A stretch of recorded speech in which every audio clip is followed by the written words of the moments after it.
Game 1 Eastern Final tonight, Carolina, Florida.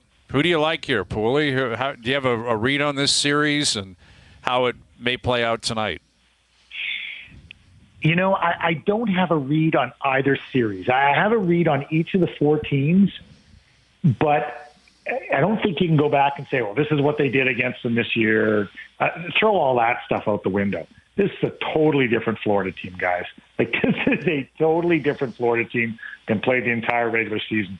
They are as confident in themselves as you can possibly be. And Carolina maybe is the best team. Like, in terms of a team, they might be the best team.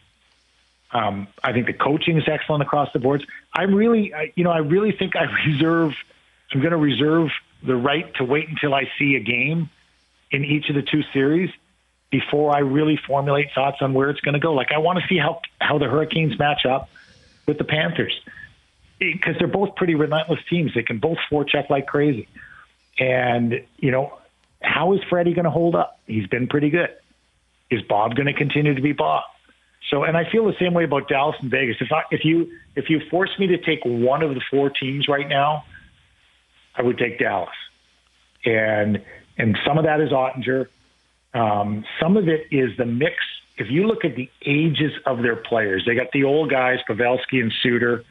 But then they got the middle range guys. You got your Ben is 33, and you got Sagan, and then Hintz is just behind that. You've almost staggered. You've almost got every age covered, right down to the 20-year-old, Wyatt Johnston. And so right through, I think from top to bottom, you got the best balance there. You got a stud defenseman in Heiskanen. But I start in the net with Ottinger and go out. So I think if I'm giving one team the edge in the entire mix, it would be Dallas. But I have a lot of respect for what Bruce Cassidy's done in Vegas, guys. He's a heck of a coach. I mean, he is flat out a good coach. And, and I know on the program before, we've talked about the layers of coaching. Like, you get Pete DeBoer going in behind Rick Bowness. You get Bruce Cassidy going in behind Pete DeBoer. And, Andrew Brunette did a great job with the Hurricanes last year. And Paul Maurice goes in behind them. And you could argue very easily that the best of the 4 coaches is coaching in Carolina right now. So for the type of team that he has, man, he gets a lot out of those guys. And so I'm really excited for it. I know it's a different grouping of 4. It's all, Southern Sunbelt teams but I'm excited for it. I think it's going to be fun. Poulin, if it's a copycat league, are people taking notice of the Final Four and the way that their defensive cores are structured? I would say so. And the Leafs did a little bit more during the playoffs with that, with Shannon McCabe. Montreal in their finals run was like that. They're all big and strong and physical. They just are. These entire groups are. By the way, Brent Burns might be the best trade deadline pick. Like, what a pickup he was for that squad.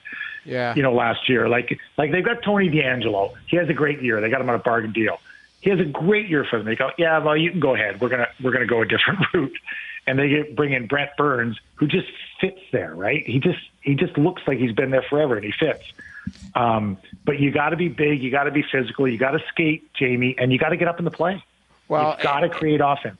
And you're looking at them, like, all of them have Norris caliber defensemen. Like, you've got Burns and Slavin, you've got Montour and Ekblad, you've got Petro and Theodore, you've got Heiskanen, like that. There's a stud on every team, or maybe 2. And that's, that's maybe where other organizations are starting to look and go, who's our stud? Who's our 25-minute guy that can be in that Norris conversation? Because I'm looking at these Final Four teams, and there is a stud on the back end, at least one of them in every organization. There's no question about it, but multiples. Like, when you even think of second and third pairing guys, and you're seeing who they're running out there, or they bring an element like a Radko Gudas does. Like, talk about a royal pain to play against. You line up against him, and you're like, great, I get to go against Montour. Where's he going to be? And then you look next, you say, well, wait a second, Ekblad, he's going to wrap me up. He's 6'5", And then your third option on right defense is Radko Gudas. You better keep your head up. So I do think they're all mobile, though. They can all get up and go, and they can join the play, and that's a factor. But there's some meanness to each of these groups.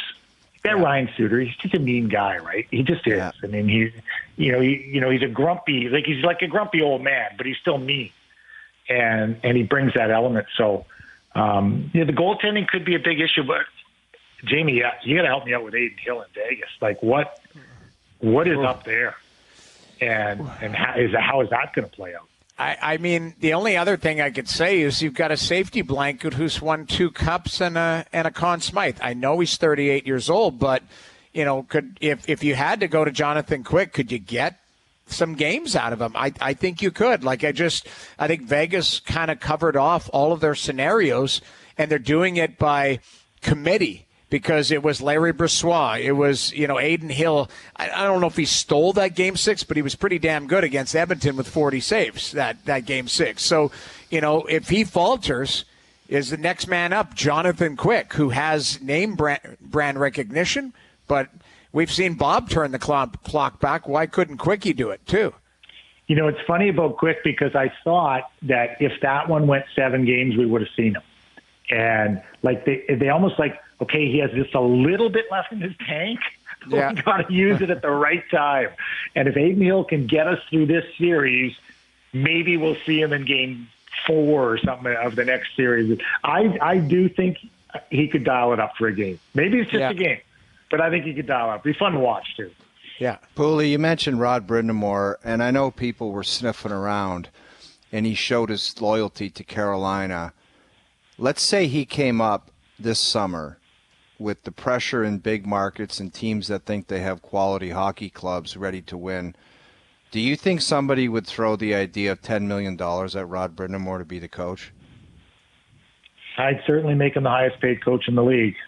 I would. But that being said, you got to have the right kind of team for him, too.